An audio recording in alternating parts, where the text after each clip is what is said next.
Assalamualaikum warahmatullahi wabarakatuh. Saya akan mempresentasikan hasil UAS praktikum TTL. Oke, langsung aja. Dengan judul generator sinkron dan sinkron, saya Yendi Nugroho dengan NIM D4900036 akan menampilkan hasil UAS praktikum TTL tersebut.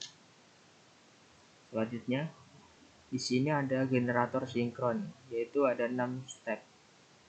Yang pertama prinsip kerja, kedua komponen, ketiga analisa rangkaian star delta, keempat rumus perhitungan, kelima contoh soal, keenam penggunaan analisa generator dalam pembangkit listrik. Prinsip kerja. Yang pertama kumparan medan yang terdapat pada rotor dihubungkan dengan sumber eksitasi tertentu yang akan mensuplai arus searah terhadap kumparan medan. Dengan adanya arus searah yang mengalir melalui kumparan medan, maka akan menimbulkan fluks yang besar terhadap waktu adalah tetap. Yang kedua, penggerak mula atau prime power yang sudah terkopel dengan rotor segera dioperasikan sehingga rotor akan berputar pada kecepatan nominalnya.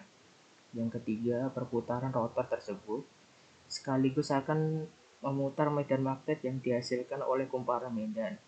Medan putar yang dihasilkan pada rotor akan diinduksikan pada kumparan jangkar, sehingga kumparan jangkar yang terletak di stator akan menghasilkan fluks magnetik yang melingkupi suatu kumparan akan menimbulkan GGL induksi pada ujung-ujung kumparan tersebut. Kemudian komponen. Secara umum, generator terdiri dari stator, rotor, dan celah udara. Stator merupakan bagian dari generator sinkron yang diam, sedangkan rotor adalah bagian yang berputar. A. Stator. Stator adalah bagian yang berfungsi sebagai tempat untuk menerima induksi magnet dari rotor. Arus AC yang menuju ke beban disalurkan melalui ujung-ujung kumparan stator. Komponen ini berbentuk rangkaian silinder dengan lilitan kawat konduktor yang sangat banyak. B. Rotor. Terdiri dari 3 komponen utama. Yang pertama, slip ring merupakan cincin logam yang melingkar poros rotor tetapi dibasakan oleh isolasi tertentu. Yang kedua, kumparan medan merupakan unsur yang memegang peranan utama dalam menghasilkan medan magnet. Kumparan ini mendapat arus searah dari sumber eksitasi tersebut.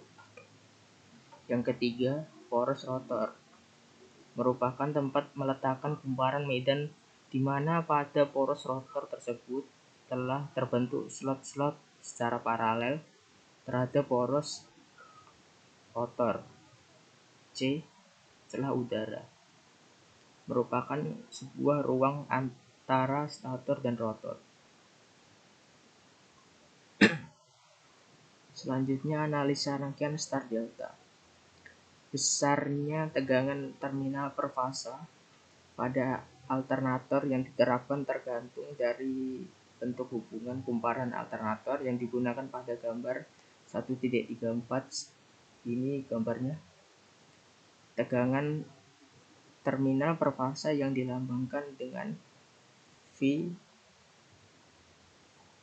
delta adalah merupakan tegangan pada kumparan jangkar alternator atau disebut juga tegangan fasa. Besarnya tegangan fasa pada rangkaian tergantung dari jenis hubungan kumparan alternator. Bila alternator terhubung Y, maka tegangan fasanya adalah sebesar tegangan fasa akan netral. Tetapi bila alternator terhubung delta, maka tegangan fasa adalah tegangan antar fasa dari sistem 3 sampai per fasa. Di sini gambar kumparan alternator 3 per fasa. Ada 2 A, hubungan bintang, dan B, hubungan delta. Selanjutnya rumus perhitungan. Besarnya intensitas medan magnet yang terjadi di kumparan tersebut sebanding dengan besarnya gaya gerak magnet yang terjadi dan berbanding terbalik dengan panjang inti magnet yang digunakan. Persamaan ini diperlihatkan dengan rumus sebagai berikut. A sama dengan H sama dengan N kali I per L sama dengan F per L. Kekuatan medan magnet dapat digambarkan berdasarkan kerapatan flux magnet yang terjadi pada inti magnet. Di samping banyaknya rapat flux magnet yang terjadi sangat dipengaruhi oleh kuat intensitas magnet yang terjadi, maka ia juga sangat dipengaruhi dan ditentukan oleh permeabilitas dari bahan yang digunakan. Ini dapat dijabarkan dengan rumus sebagai berikut. P sama dengan rho kali H. Banyaknya flux magnet yang terjadi akan berbanding lurus dengan rapas flux yang terjadi pada inti dan luas penampang, seperti yang diberikan pada rumus di bawah ini. Sama dengan selanjutnya, contoh soal. Sebuah pengantar listrik dilalui arus 3A. Pengantar ini berbentuk kumparan yang melilit sebuah inti besi sebanyak 1000 lilitan. Inti besi yang dililit 16 panjangnya 10 cm dengan luas penampang 16 cm kuadrat dengan permeabilitas bahan 0,02. Tentukanlah A kuat intensitas magnet pada inti, B kuat medan rapat flux pada inti, C besarnya flux magnet pada inti. Jawaban dari soal diketahui bahwa II sama dengan 3A ampere, L sama dengan 10 cm, dijadikan meter sama dengan 0,1 meter, N yaitu 1000, A sama dengan 16 cm kuadrat, dijadikan meter persegi sama dengan 0,0016. Selanjutnya yaitu rumus ini sama dengan 0,02. Dari data-data ini akan dapat diselesaikan sebagai berikut. A sama dengan N kali I per L sama dengan F per L. H sama dengan 1000 kali 3 per 0,1 sama dengan 30.000. Yang B rumus ya, rho O kali H, B 0,02 kali 30.000 sama dengan 600 T. Selanjutnya delta B kali A, delta kali 600 kali 0,016 sama dengan 0,96. Selanjutnya penggunaan analisa generator dalam pembangkit listrik.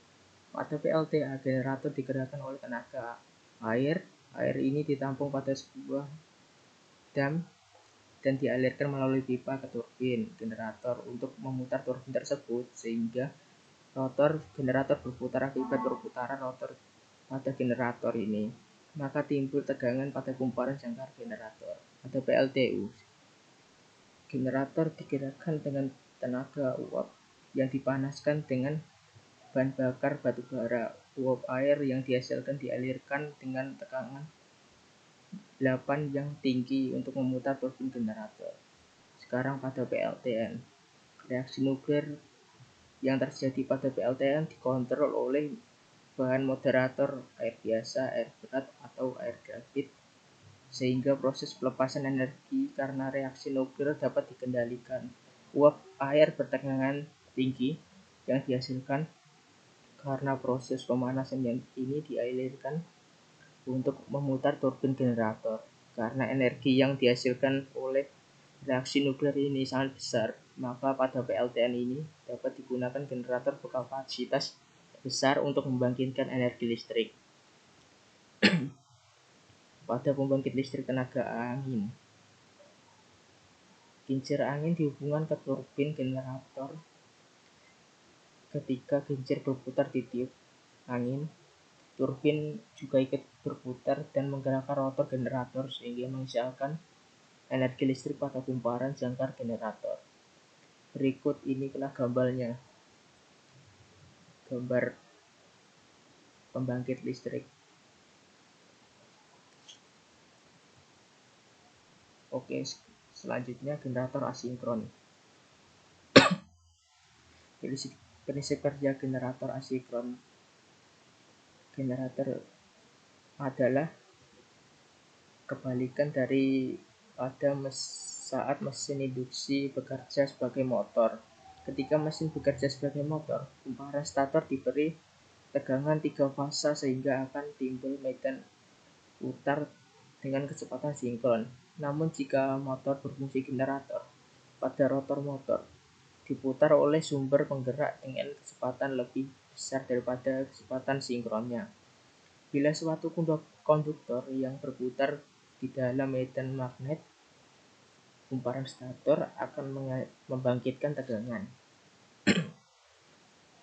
Selanjutnya komponen generator induksi terdiri dari 2 bagian utama, yaitu bagian yang berputar disebut rotor dan bagian yang tidak berputar disebut stator. Yang pertama, stator. Stator adalah bagian terluar dari mesin yang merupakan gulungan kawat yang disusun sedemikian rupa dan ditempatkan pada alur-alur inti besi. Yang kedua, rotor. Rotor merupakan bagian yang bergerak pada generator. Ada 2 jenis rotor yang biasa digunakan, yaitu rotor sangkar squirrel cage rotor dan rotor belitan wound rotor. Rotor sangkar tupai. Generator induksi dengan rotor sangkar atau rotor kurungan adalah konstruksi dari inti berlapis dengan konduktor dipasang paralel oleh poros dan mengelilingi permukaan inti. B. Rotor cincin geser. Rotor cincin geser disebut juga rotor belitan atau rotor gelang seret. Pada rotor ini terdapat juga alur-alur yang dibentuknya lebih dalam daripada alur-alur pada rotor sangkar. Dalam alur-alur terdapat kawat yang dibelitkan pada sebuah rotor dengan hubungan bintang ataupun hubungan segitiga seperti belitan kawat pada stator. Selanjutnya, analisa rangkaian star delta. Kapasitor adalah suatu alat yang dapat menyimpan energi muatan listrik dalam medan listrik. Struktur sebuah kapasitor terbuat dari 2 buah plat metal yang dipisahkan oleh sebuah bahan dielektrik. Untuk sistem 3 fasa, kapasitor dapat dihubungkan bintang dan dihubung delta pada gambar tersebut. Yang selanjutnya, persamaan kedua hubungan di atas dengan rumus tersebut. Kedua hubungan tersebut dijadikan sebagai kapasitor eksitasi untuk menjalankan generator induksi. Kapasitor eksitasi ini adalah kapasitor yang bertugas sebagai penghasil daya relatif pada generator induksi. Tanpa ada kapasitor ini, tidak mungkin generator induksi akan bekerja. Selanjutnya, rumus perhitungan. Bila suatu konduktor yang berputar di dalam medan magnet, kumparan stator akan membangkitkan tegangan, yaitu E sama dengan B kali L kali V, di mana E tegangan induksi yang dihasilkan volt, B flux magnetik atau Weber, L panjang konduktor yang dilewatkan medan magnet V. Kecepatan medan magnet melewati konduktor. Slip adalah presentasi selisih antara banyaknya putaran rotor dengan banyaknya putaran medan putar untuk setiap menit yang dinyatakan dengan rumus sebagai berikut. S sama dengan NS min NR per NS kali 100%, di mana S slip, NS putaran medan stator, NR putaran rotor. Besarnya NS adalah NS sama dengan 120 kali F per P, di mana NS kecepatan medan putar stator, F frekuensi pada stator, P jumlah kutub magnet. Contoh soal generator induksi 3 fase bekerja dengan sumber tegangan yang frekuensinya 50 Hz. Hitung A. Kecepatan rotor jika slip 0,04, B. Frekuensi arus rotor jika slip 0,03, C. Frekuensi generator pada waktu diam. Jawab A. NS sama dengan 120 kali F per P sama dengan 120 kali 50 per 4 sama dengan 1500 rpm, yang B S NS min N per NS 0,04 sama dengan 1500 min N per 1500 N sama dengan 1440 rpm. C F2 sama dengan S F1 sama dengan 0,03 kali 50 sama dengan 1,5 Hz. Pada waktu generator diam, S sama dengan 1, jadi F2 sama dengan F1 sama dengan 50 Hz. Penggunaan analisa generator dalam pembangkit listrik. Generator induksi ideal untuk aplikasi semacam ini karena hanya membutuhkan sedikit dalam sistem kontrol dan pemeliharaannya. Aplikasinya terdapat pada generasi pembangkit listrik tenaga gelombang laut atau PLTGL. Jenis generator yang digunakan PLTGL ialah generator asinkron yang merupakan rotor induksi yang dirubah menjadi generator. Tegangan dan arus listrik yang dihasilkan ini disalurkan melalui kabel jaringan listrik untuk akhirnya digunakan oleh masyarakat.